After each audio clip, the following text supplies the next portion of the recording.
Now call this meeting, Fletcher Planning Board to order.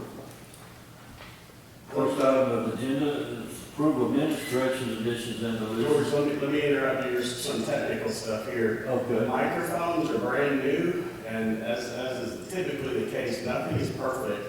The microphones work like a dream, but if they're all on at the same time, there's going to be feedback, because that was the only answer I got from the clerk, is that, oh, you can't have them on at the same time. So we got to find out how to do an adjustment on the system. So when you're getting ready to speak, if you'll see the push button on your microphone, like push it on to speak, but then when you're done speaking, if you can, turn it off. And we'll be experimenting tonight. If there's too many mics on at once, we might hear feedback. So. Okay, I'll just start over and I can have my microphone. Now call this meeting of the Fletcher Planning Board to order.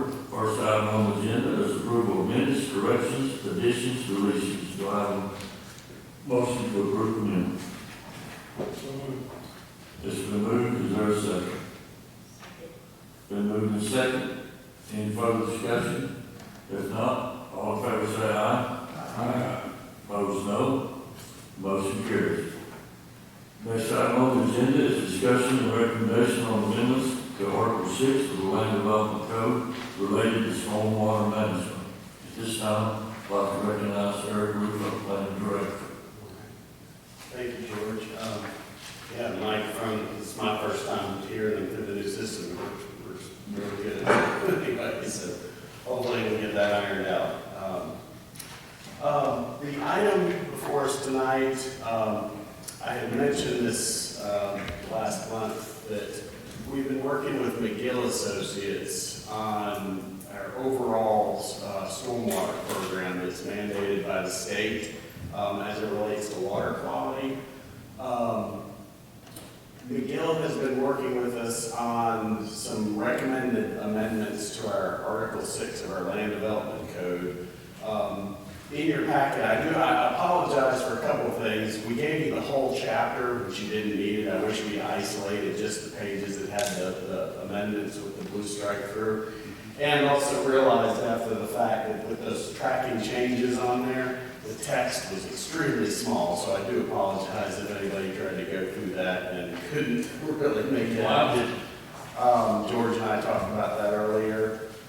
I'm not going to go through all of these. There is not a lot of substantive change going on here at all. We basically, McGill kind of combed through it and put together recommended language to get things more in line with the state expectations of the way ordinance need to read. I'm going to walk through a couple examples that are, potentially brain numbing, but just to give you an idea of the types of amendments that are scattered through here. It really has to do with kind of changing some terminology on, like changing BMPs or best management practices to SCMs for stormwater control measures. Just some changes in terminology, some changes in, references to codes and state level stuff. You'll see on the first page there where you see a bunch of strike through in one paragraph. Then they wrote in the replacement paragraph is largely the same, but just added some, changed some titles and references and added a paragraph that was needed, referencing our agreements with Henderson County where they oversee our stormwater review and permitting. Years ago, when this ordinance came into being, the county was designated as our agency because they have an engineer. They have a county-wide stormwater program, and the county agreed to take on the stormwater review and permitting for the town of Fletcher since we did not have in-house engineering. I think I spoke to you a few months back. This might have been before the new folks came on board. There was a brief time I was waiting to see if the county was going to agree to keep doing this for us, because had they not, we would either be having all of our stormwater reviews done by either a consulting engineering firm in McGill, or, that would be one extra little push towards the need for the town having its own staff engineer someday, because stormwater plans have to be reviewed by a civil engineer. So some things like that where it referenced, during our stormwater audit in 2020, there were program elements that were pointed out to us that needed improvements. So, one of those across the board was some wording changes in our ordinance. It's a lot of technical stuff that I do not want to be appearing to pull the wool over your eyes on anything like this. And if there's any hesitation by this board in making kind of a formal recommendation to council that they approve this language, we could table the matter and I could have McGill come another month. I didn't want to put them on the meter tonight, in essence, to pay them to come and explain some of this to you. Just as I kind of skim the pages, again, there's referencing language. There was one little minor thing where that had to be added about adding a design and review criteria for low density projects that include deed restrictions and protective covenants to ensure compliance with long-term stormwater management. That was already in the ordinance that Natalie oversaw. It just wasn't in our ordinance, so that was something that McGill caught. Again, there's another one where that's a minor terminology change. All of these were designed to come more into line with the state model ordinance. And a funny story going all the way back to the beginning of our stormwater program that was put in place in 2007. McGill had written our ordinance for us at the time and was going through the process with the state about having the ordinance reviewed for, compliance with their ordinance. And there was some back and forth discussion, and eventually the state stopped responding to McGill as far as like the dialogue. And so at one point we had to get our ordinance in place, so we were like, well, it'll get discovered in the audit someday if there was any problem, because the state floundered with their program at the statewide level. And so right now we're statewide, we're in a phase of the state is having to catch up in the eyes of the EPA, because all of this is federally mandated, much like floodplain development regulations. So a lot of the stormwater stuff starts at the federal EPA level, works its way to the state, and then trickles down to the local jurisdictions. So essentially we're doing cleanup work now that should have been done in 2007. So that is a long rambling thing.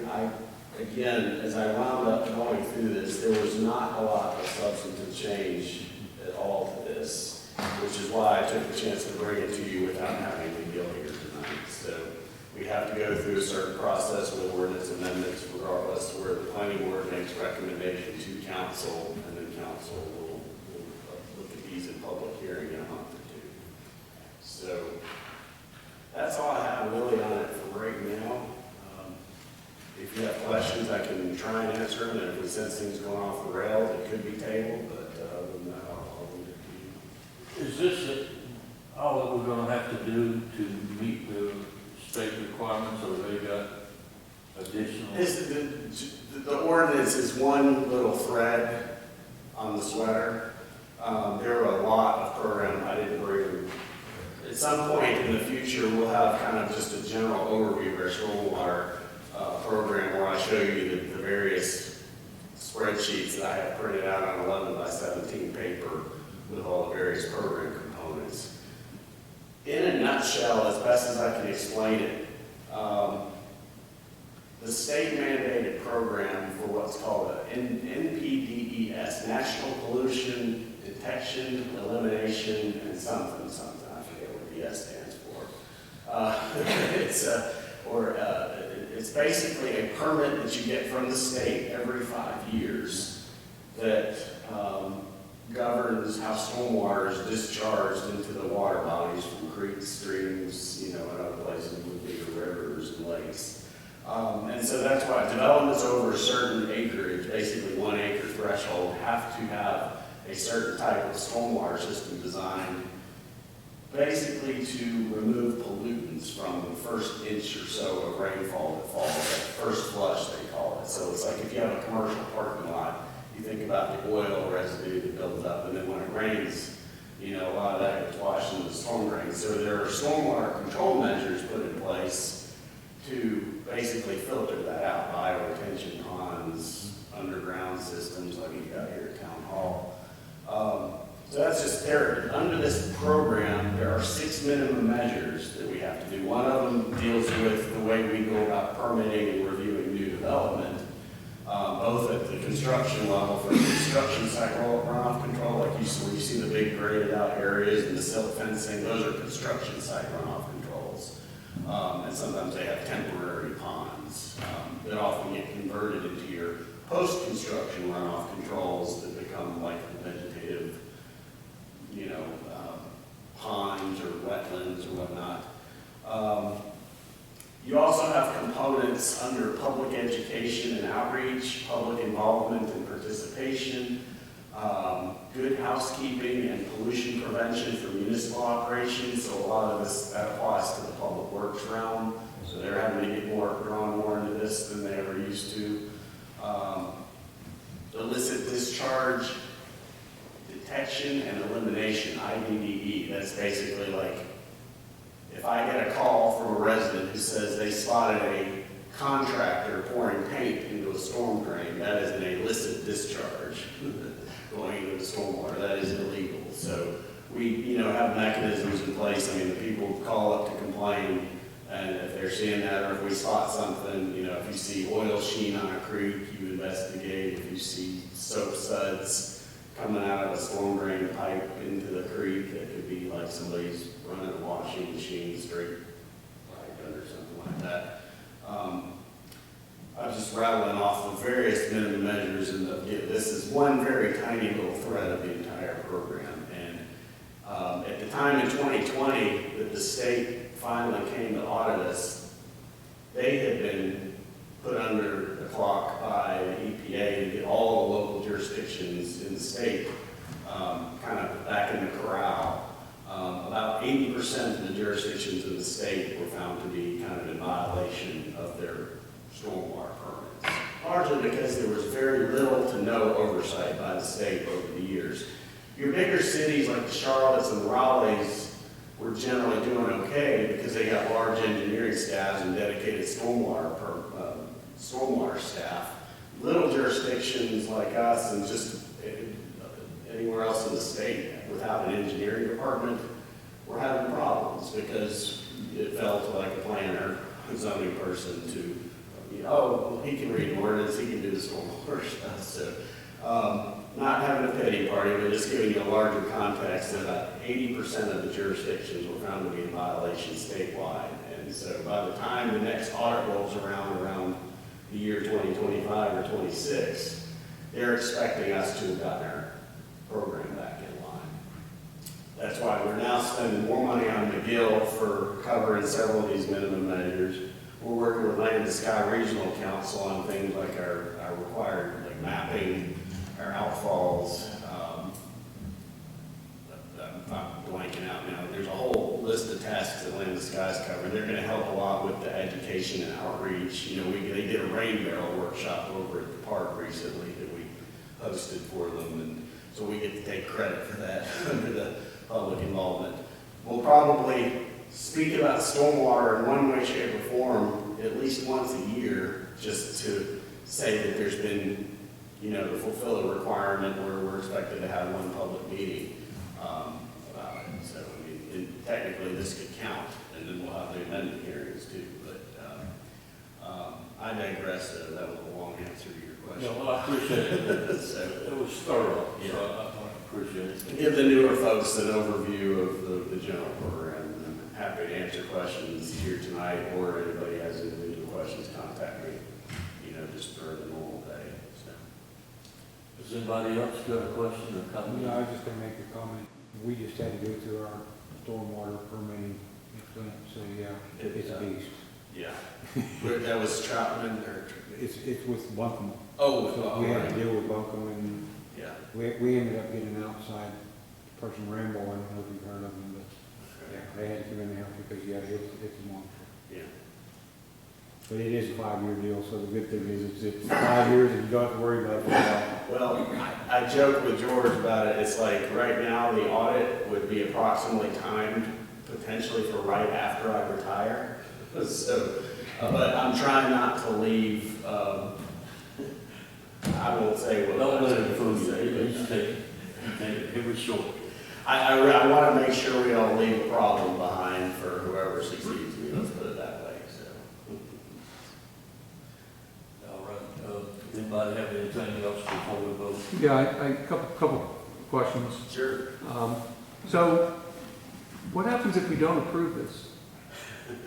I go to council and say planning board did not recommend approval of these, and then say to council that you need to override the planning board recommendation and approve these, because it's, What happens if council doesn't approve it then? well, then down the road, it's one thread on the thread on the sweater of the overall stormwater program that's found to be, deficient or in violation. And it, we were found to be in violation in 2020. In theory, if they held true, I mean, they can hold the stick and threaten massive fines on the town for non-compliance. So this stormwater program is basically a large unfunded mandate. You see a lot of places implementing things like stormwater utility fees. Hendersonville's got one. I know Fletcher residents on the water lines get their bills from Hendersonville. That utility fee's not applied to residents' bills in Fletcher. It could be someday if the town pursued it. Laurel Park, I know, who's in the same boat as us, recently requested that the stormwater utility fee get applied to their customers' water bills so they could cover their stormwater program. So a few years back, yeah, I used to have a council person that would ask, well, what happens if we just don't, do this? It's like, well, eventually the state could come down on you, just like the EPA could come down on the state if they don't comply. So kind of a related question is, so I mean, is this, in general, does this make it a more regulated environment for this stuff, or less of a regulated environment, or no change? This, with regard to tonight's amendments, it doesn't regulate things anymore. Okay. I mean, the program elements are the same and have been since we put it in place in '07 when we had to. We got under our very first stormwater permit under these requirements in around 2005. At the time, they said, all right, you're going to have your post-construction and your construction site runoff control ordinances in place within 2 years of your permit. So that's where this first got injected into the ordinance in '07. So. And again, it largely has requirements that any new development over an acre has to have a stormwater system designed to comply with these requirements. And there's like a menu of control measures they can do, to meet this, with its bioretention, stormwater wetlands, grassy swales, there's a few different things on it. So does that apply just to like a personal homeowner, or? It's generally commercial, although certainly like the new subdivisions recently approved, and any new big residential development that came in under visuals had to comply. And so we've seen some apartment complexes go in with. It would apply to a homeowner over an acre. That would probably, yeah, if it's an acre or more of impervious. So like if a personal homeowner had 1.01 and said, I'm going to concrete this entire acre, then it would, but under an acre threshold is not going to trigger that. There are conventional stormwater requirements in place, your detention, that basically where your post-development runoff rates aren't supposed to exceed your pre-development runoff rates.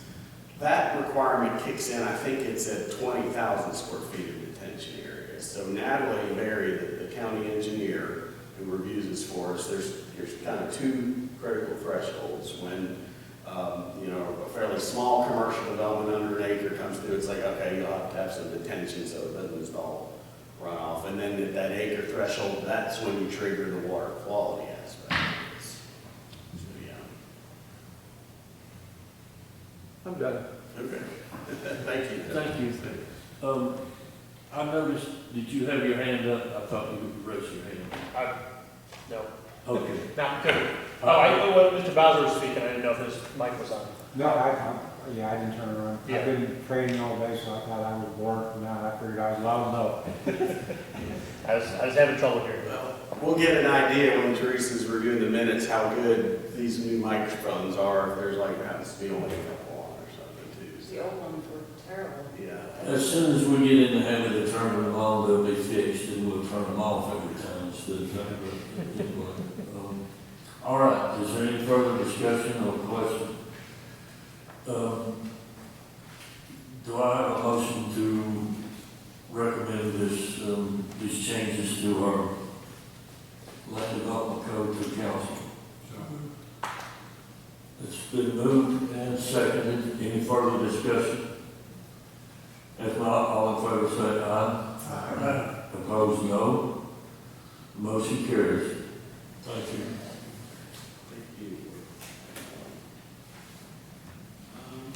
Next item on the agenda is staff updates and potential pending something. And I don't have really anything to go over other than the next date will be August 16th. I do anticipate at least one item that's actually, it's already been submitted, or it's on the last component. One of the subdivisions that was approved a few months ago, the Windsorville development that is the one immediately adjacent to the Rutledge RV Park. It was approved in two different reviews by y'all for a total of 90 lots. That developer has acquired another approximately half acre, give or take, to square off a weird shaped corner of the property. And pains me to say, but it is a revision. They are basically adding 3 lots to the subdivision. I think this all got done before the new body, the new folks came on. Major subdivisions do have a formal review for the preliminary plat, which it's not exactly a public hearing. I do courtesy notices to the abutting property owners, but generally speaking, if there's a compliant single-family subdivision plat that's submitted, it does get approval. It's just that I've got to go through the whole notification process again, where they're seeking to add 3 more lots to this development. So that is going to be in front of you next month, unless something changes out of left field. There have been a couple potential, one in particular, conditional zoning requests pending. The one that I thought for sure was going to be here in June, missed the deadline. Thought for sure it was going to be here in July, missed the deadline. I'm now waiting to see if they get in here for August. I think part of the holdup had to do with them trying to get a surveyor.